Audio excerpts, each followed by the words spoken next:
Screen मध्ये board आहे.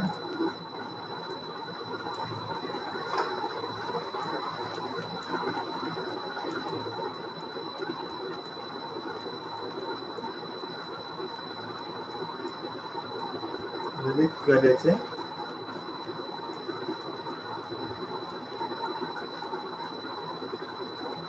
वैशिष्ट्य किंवा विशेषता.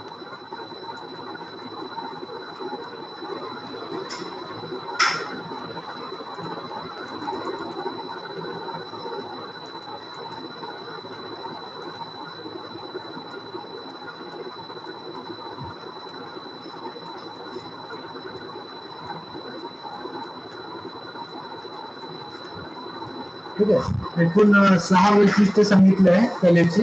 तर एक एक करत आपण आजच्या लेक्चरला त्याचं काय करू कम्प्लीट करून घेऊ.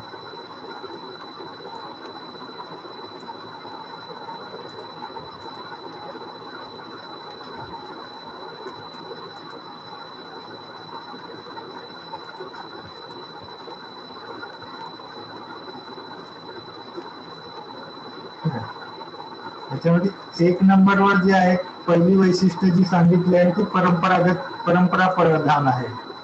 आणि ह्या जी सगळ्या आहे ज्या ललित कला आपण पाहिल्या त्या सगळ्या कशा आहे परंपरा प्रधान आहे.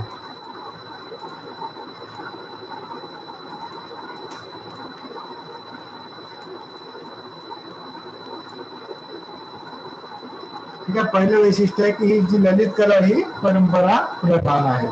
म्हणजे मुख्यत्वानं ललित कलेतून काय शो केला जातो, परंपरा सांगितली जाते, ट्रॅडिशन सांगितलं जाते. ठीक आहे, आपण त्या कला पाहिल्यात म्हणजे शिल्पशास्त्र असेल तर शिल्प जे आहे जे काढले आहे तर ते पूर्वीपासून जे चालत आलेले आपले सण उत्सव आहेत. ठीक आहे, आपल्या ज्या काही अस्मिता आहेत त्या सगळ्या अस्मिता त्यांनी काय केलं त्या कलेच्या माध्यमातून जिवंत ठेवल्या आहेत. प्रत्येक काळात त्यांनी काय केलं आहे, जी काही म्हणजे मोगल काळात असेल तर मोगल काळामध्ये जी काही वैशिष्ट्य होते समाजाचे, तत्कालीन जी काही वैशिष्ट्य होते त्या राजघराण्याचे जे काही वैशिष्ट्य असेल ते त्यांना कलेच्या माध्यमातून काय केलंय जिवंत केलंय. म्हणजे मुख्यत्वाने कलेनं पहिलं काम कोणतं केलं तर जे काही आपली परंपरा आहे त्या परंपरेला पुढे नेण्याचं काम केलं. पुढे नेण्यासाठी त्यांनी काय केली मदत केली आहे. त्या काळात होऊन गेल्या सगळ्या कला आपल्याला दिसतात. सिंधू संस्कृतीमध्ये तुम्ही पाहालत उत्खननामध्ये काही अवशेष आपल्याला मिळाले, त्या अवशेषावरून आपल्याला अंदाज घेतो काही गोष्टी ज्या मिळाल्या आहेत त्याच्यातून. त्यावेळी मनोरंजनाची साधनं काय होती तुम्ही अभ्यासलं असेल सिंधू संस्कृती तर. ठीक आहे, मनोरंजनाची साधनं काय होती, खानपानाच्या काय पद्धती होत्या, पेहराव पद्धती कशी होती, किंवा कलेचा जर माध्यमातून बोललो तर मनोरंजन हा एक कलेचा भाग येतो. तर त्याच्यातून आपल्याला ते सगळं कशावरून लक्षात येते, कोणत्या गोष्टीवर लक्षात आला, सिंधू संस्कृतीमध्ये मनोरंजनाची काय साधनं होती. आता माहिती आहे का आता सिंधू संस्कृती आपण जाऊन पाहून सांगू शकतो. ती नष्ट झाली आहे तरी पण आपण काही इतिहासकार त्या काळाचा अंदाज लावतात. कशाच्या भरोश्यावर अंदाज लावतात सांगा कोणतरी. अवशेषांच्या साधनांच्या मिळालेल्या साधनांच्या. ठीक आहे, काय अवशेष काय साधन,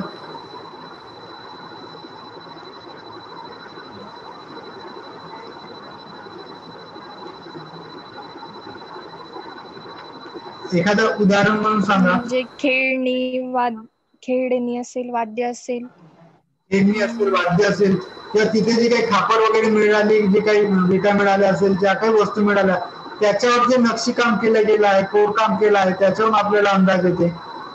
ठीक आहे, म्हणजे कला जे कलेचं जे माध्यम आहे म्हणजे वास्तुकला जे आहे तर वास्तुकलेतून आपल्याला काय समजते ते त्या काळाची संस्कृती काय होती. कलेचं पहिलं वैशिष्ट्य काय की कलेनं काय केले परंपरा जोपासली आहे. ज्या ज्या काळात ती आता नाही का आताच्या काळात कला आहे, आताच्या काळामध्ये कला आहे की नाही. इथून 100 वर्षांना आजचा जो इतिहास आहे तो उद्या 100 वर्षांनी कशाच्या माध्यमातून जिवंत राहील, आजच्या कलेच्या माध्यमातून जिवंत राहील. आता जेव्हा आपण किल्ला पाहतोय, गोंड राणीचा किल्ला आहे चंद्रपूरला अंचलेश्वर. ठीक आहे, महाकाली मंदिर अंचलेश्वर गेट आहे तिथे किल्ला आहे. तर ते किल्ल्याचे मिनार पण आपल्याला त्या काळचा इतिहास आणि त्या काळची संस्कृती समजते ना. म्हणजे त्या काळात सिंहासन आहे किंवा हत्तीचे चित्र काढले आहेत, मोराची चित्र काढले आहेत, हरिणीचे चित्र काढले आहेत. तर त्यावेळी ह्या ज्या गोष्टी होत्या ते आकर्षण होतं. त्यावेळी ते काय होतं, आकर्षण होतं. आज जे घर बांधतात, आज काय करतात,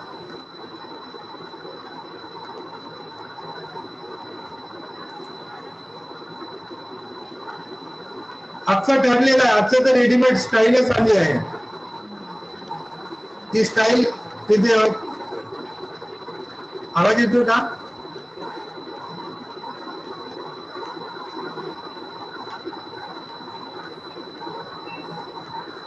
मध्ये ब्रेक झाला कुठेतरी. आता येतोय?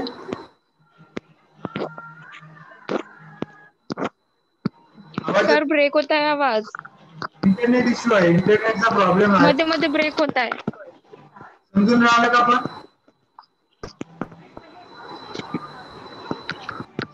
सर थोडस बोललं की मध्ये मध्ये अटकत आहे आवाज. हे इंटरनेटचा इश्यू चालू आहे, इथे काम चालू आहे. ए नेट काय बंद केलं? येतोय का आवाज? वैष्णवी आवाज येतोय?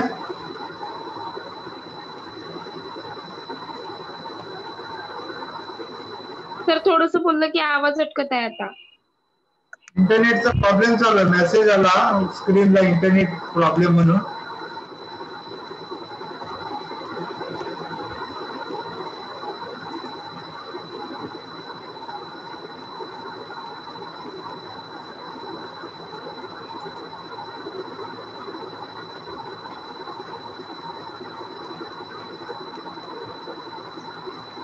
प्रथम अरे फर्स्ट इयरचं लेक्चर नाही, सेकंड इयरचं लेक्चर आहे.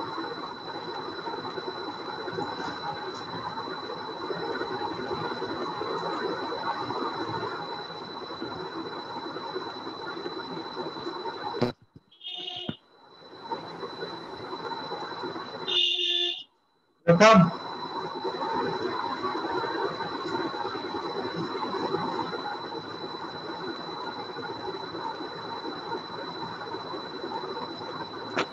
आवाज येतोय, दिसतोय का?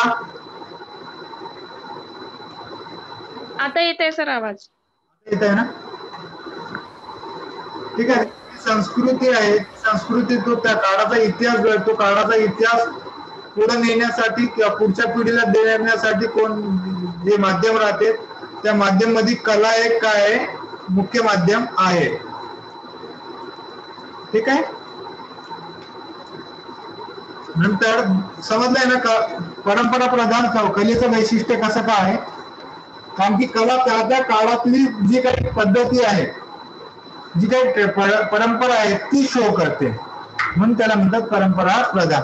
आजची जी कला आहे, आजची संस्कृती जी आहे, आजचं जनजीवन शो करते. आजची राहण्याची पद्धत वेगळी झाली, म्हणजे 100 वर्ष अगोदर 1000 वर्ष अगोदरची राहण्याची जी पद्धत होती ती आता बदलली, आपले पेहराव बदलले. ठीक आहे. आपली मनोरंजनाची साधनं बदलली की नाही? 100 वर्षांना जेव्हा 1000 वर्षांना जेव्हा इतिहास लिहिला जाईल 2020चा, त्यावेळी मनोरंजनाच्या साधनामध्ये मोबाईल परत एक ऍड होईल, चित्रपट ऍड होईल. म्हणजे 50 वर्ष अगोदर चित्रपट, मनोरंजन, नाटकं, दंडारी हे मनोरंजनाची साधनं होती. ठीक आहे. आता मनोरंजनात दंडारी वगैरे राहत नाही. पहिले मनोरंजनाच्या साधनांमध्ये मनोरंजनासाठी खेलकरी यायचे, गारुडी यायचे, अस्वलीचा नंदीवाले यायचे. पाहिले का तुम्ही 4-5 वर्षात नंदीवाला दारात?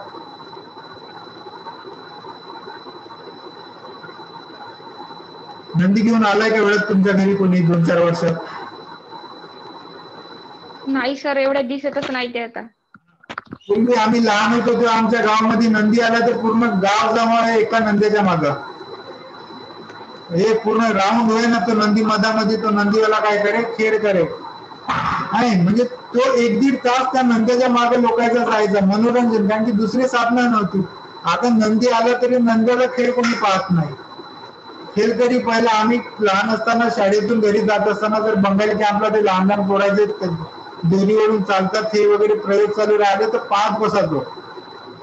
तासून तास तिथे बसून राहतो त्या लहान लहान पोराचे खेळ पाहत राहायचो. आता मात्र जे खेळ करतात ते खेळ खेळले तरी 2-4 लोक पाहायला राहते, ते बिलकुलच रिकामे राहते ते. आणि दुसरी गोष्ट त्या बालकांना ते कामाला लावते म्हणून बालमजूर आणि हे ते संगोपनाचे गुन्हे दाखल करते म्हणून तेही बंद झालं. पाहिलं असेल ना तुम्ही लहान पोराचे खेळ? हो. आता पाहिले काय 4-5 वर्ष झाले पाहिले काय लहान पोराचा खेळ? नाही एवढ्यात तर नाही दिसत सर ते आता. का झालं? कारण की लोकांच्या मनोरंजनाच्या पद्धती बदलून गेल्या. आता जे जुने मनोरंजनासाठी वापरल्या जायच्या पद्धती त्या राहिल्या नाही. हा, तुम्ही आता एखादी वेळेस तुम्ही सायंकाळच्या वेळेस एखाद्या चौकामध्ये स्क्रीनवर एखादा चित्रपट दाखवा लेटेस्ट, ते पाहतील लोक, थांबून पाहतील. ठीक आहे.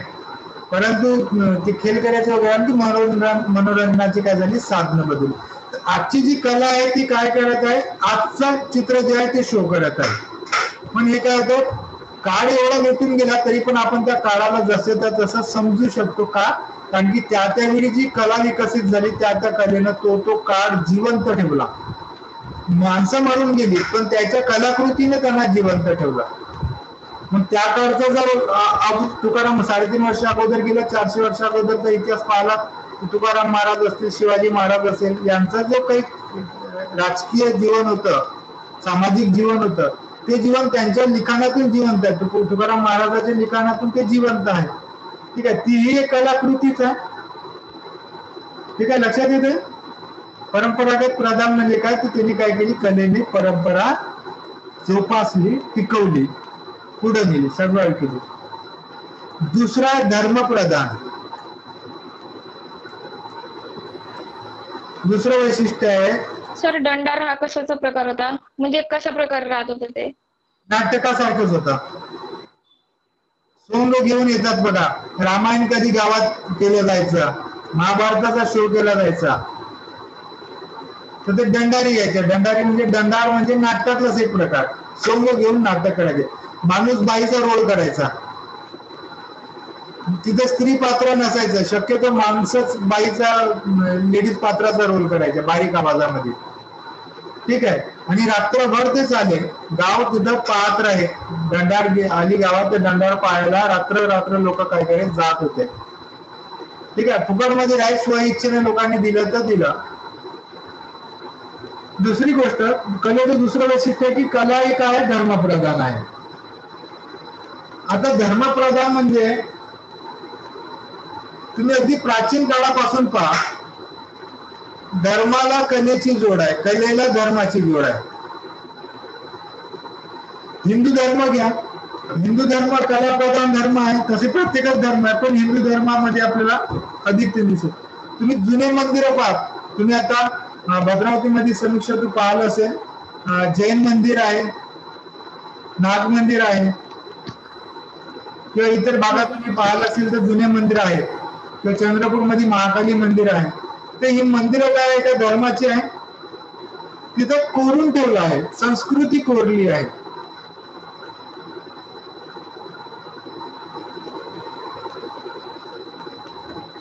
आहे का कोरीव काम आहे का मंदिरावर?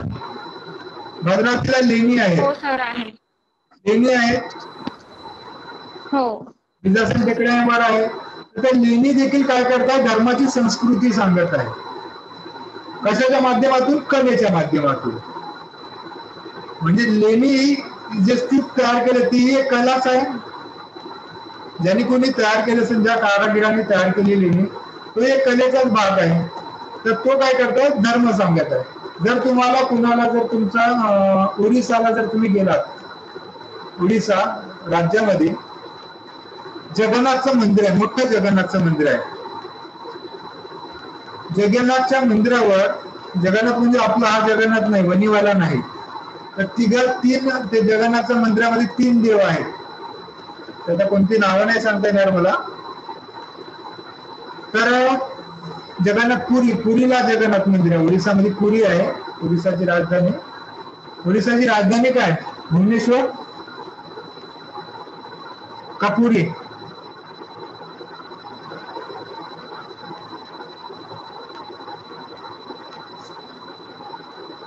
ओरिसाची कॅपिटल काय?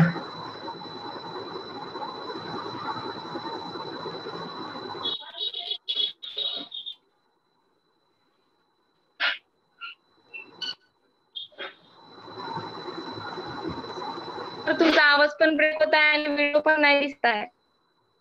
व्हिडिओ नाही दिसत आहे? व्हिडिओ पण दिसत आहे.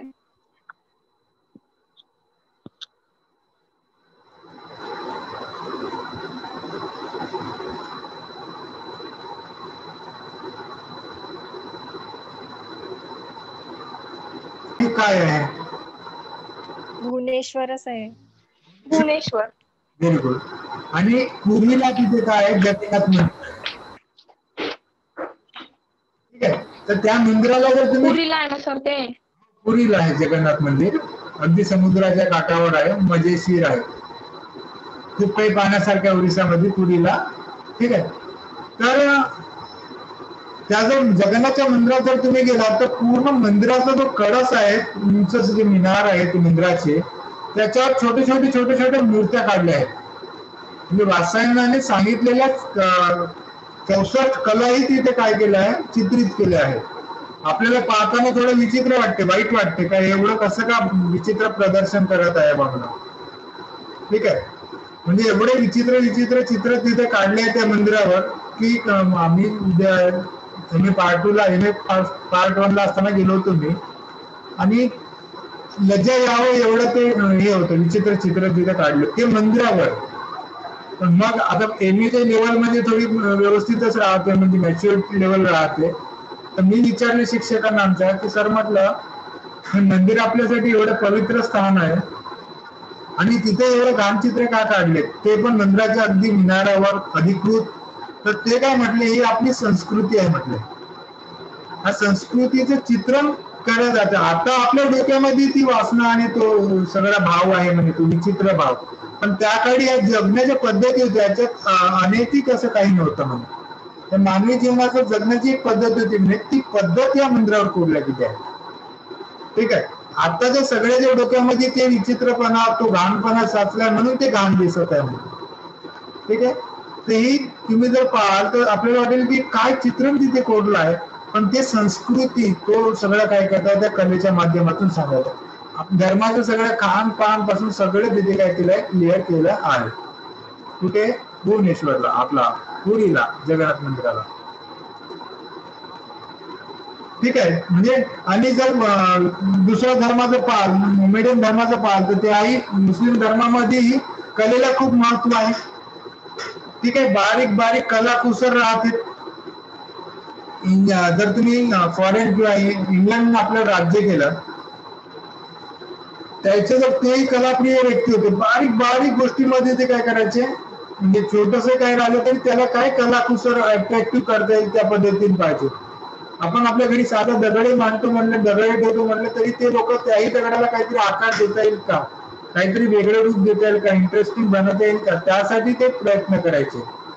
ठीक आहे, तो काय झाला, कलेचा भाग झाला. प्रत्येक धर्मानं आपापली काहीतरी कला जोपासली आहे.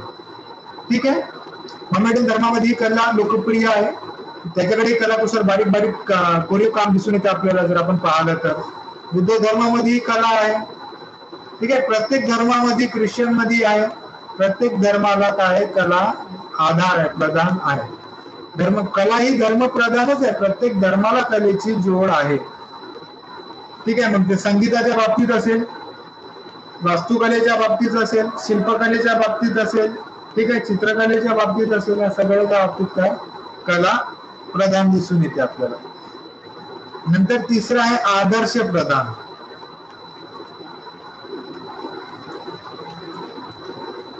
दुसरी काय आदर्श प्रधान आहे. कला ही कशी आहे, आदर्श ठेवते.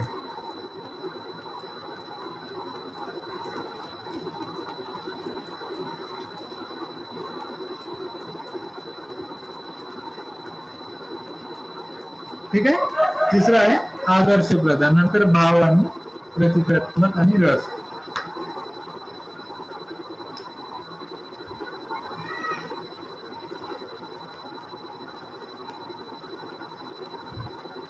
एक आदर्श आहे ती, आता एखाद्या चित्रकाराने, एखाद्या कलाकाराने एखादी मूर्ती तयार केली, एखादं चित्र तयार केलं, तर ते चित्र किंवा ती मूर्ती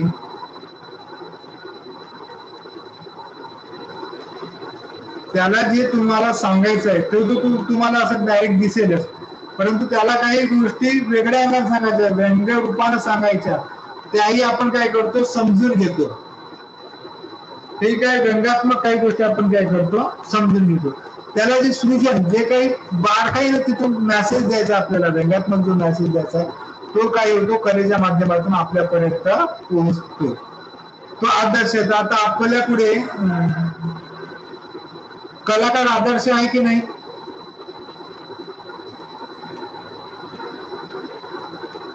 कलाकार आदर्श आहे ना आपले. आपली अस्मिता आहे, देशाची ओळख आहे. आज अमिताभ बच्चन देशाची ओळख आहे, लता मंगेशकर देशाची ओळख आहे, सचिन तेंडुलकर आहे, विराट कोहली आहे, ते जे खेळतात ते प्रतीक आहेत ना, देशाची ओळख आहे.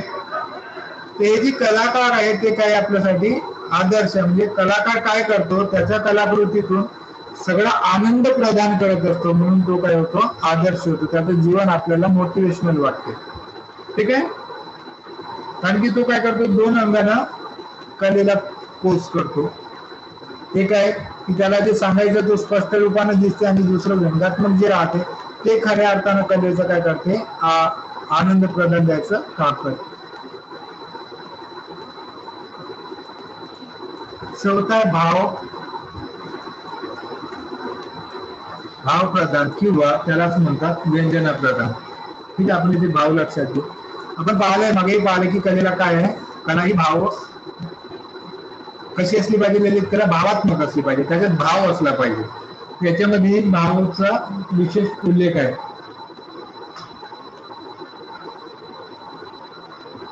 आणि भाव कसा समजतो, भाव आंतरिक शक्तीने समजतो, आध्यात्मिक शक्तीने आपल्याला भाव लक्षात येतो.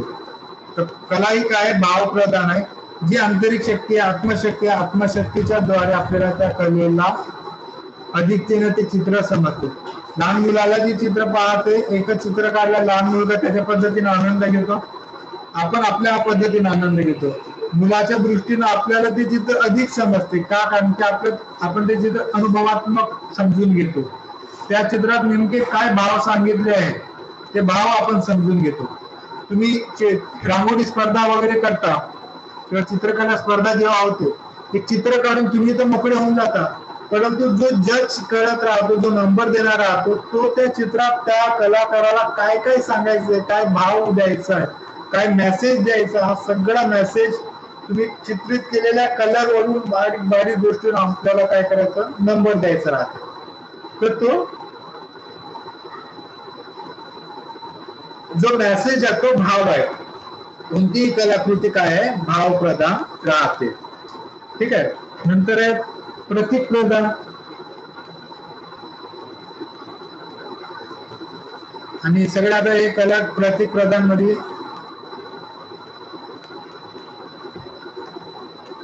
5 नंबरवर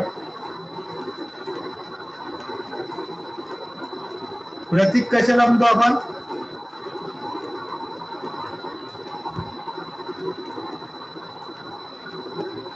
प्रतीक कशाला म्हणतो, प्रतीक एखाद्या देशाची किंवा राज्याची ज्या गोष्टीवरून ओळख होते, ते चिन्ह वगैरे. चिन्ह वगैरे, चिन्ह ज्याला प्रतीक म्हणजे चिन्ह. एखाद्या राष्ट्राची, देशाची, व्यक्तीची ओळख ज्या गोष्टीपासून होते, युनिक, त्याची युनिकता जी राहते. म्हणजे युनिकता अशी गोष्ट आहे की आपल्याला ती गोष्ट पाहिली तरी दुसरी गोष्ट ऐकून आठवते. ठीक आहे. जसं आपण डमरू पाहिलं, डमरू पाहिलं तर काय आठवते,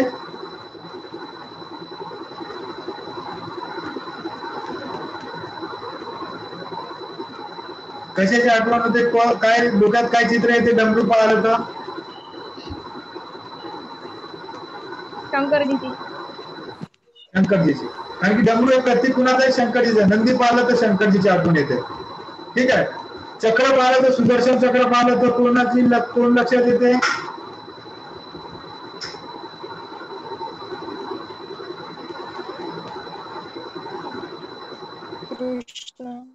कृष्ण आणि विष्णू. कृष्ण आणि विष्णू. धनुष्यबाण पाहिलं तर राम. अर्जुन. ठीक आहे. राम वगैरे आपल्या लक्षात येते, अर्जुन लक्षात येते. तर ही प्रतीक आहे. तर कला काय? एखाद्याने चित्रकाराने चित्र काढलं, समजा आपल्याला राम आणि कृष्ण हे दोघं जवळपास दिसायला सारखे दिसतात. तर दोघांचं चित्र काढलं, पण काहीच काढलं नाही, प्रतीक एकही प्रतीक नाही काढलं, तर आपल्याला कन्फ्युजन निर्माण होईल ना, कृष्ण आहे की राम आहे म्हणून.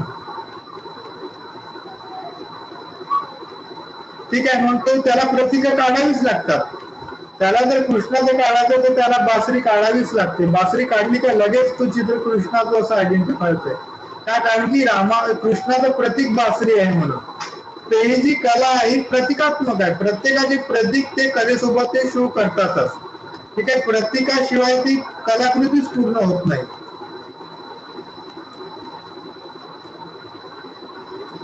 ठीक आहे. नंतर आहे रस. रस तर तुम्हाला सगळ्यांना माहित आहे.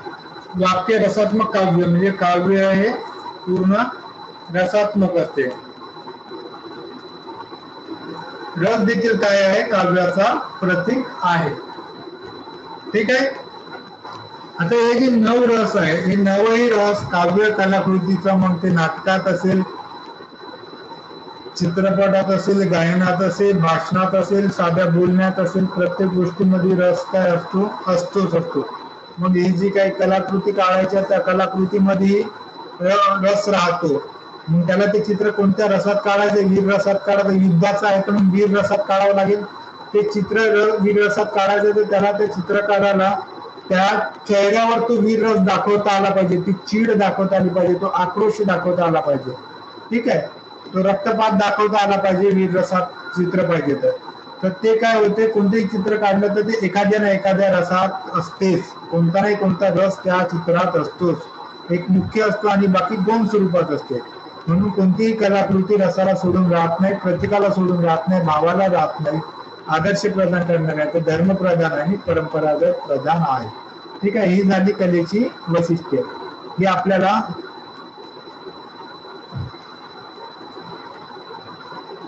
परीक्षेत तुम्हाला विचारलं जाऊ शकते. कधी ललित कलेची वैशिष्ट्य सांगू का ललित कला सांगा? ललित कला सांगत असताना कलेची वैशिष्ट्ये सांगायची आणि कलेचे ते 6 भागे सांगायचे. ठीक आहे. या पद्धतीने इथं आपला SLT दुसरा युनिट संपला. आपले SLT 2 युनिट आणि कंपल्सरीचे 2 युनिट झाले. कंपल्सरी मध्ये 3 झाले. समजा कंपल्सरी मध्ये पहिलं व्याकरणाचं झालं, दुसरं शेवटचं क्वेश्चन आन्सरचं झालं, ट्रान्सलेशनचं झालं. हे रिपीट आहे, तुम्हाला काय परत तीच गोष्ट एकच गोष्ट शिकवायची आवश्यकता नाही. क्वेश्चन आन्सर शिकवावी लागेल का? वरती पाहायचं, खालती लिहायचं आहे.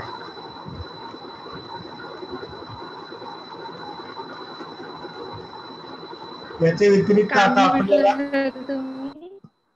क्वेश्चन आन्सर संस्कृत मध्ये क्वेश्चन लिहितो ना, पॅरेग्राफ काही शिकवायची आवश्यकता नाही. तो झालाय आपला, रिपीट आहे. ठीक आहे. पॅरेग्राफ आणि ट्रान्सलेशन होऊन जाते तुम्ही जुन्या नोट्स रेफर केलं तरी. ठीक आहे. आता इथे आपला 1 युनिट राहिलं, त्याच्यात कथाच पाहायचं म्हणजे त्या स्टोरी पाहायची आपल्याला. ते बघू आपण नंतर. ठीक आहे. थांबू आपण. ठीक आहे. थांबू का?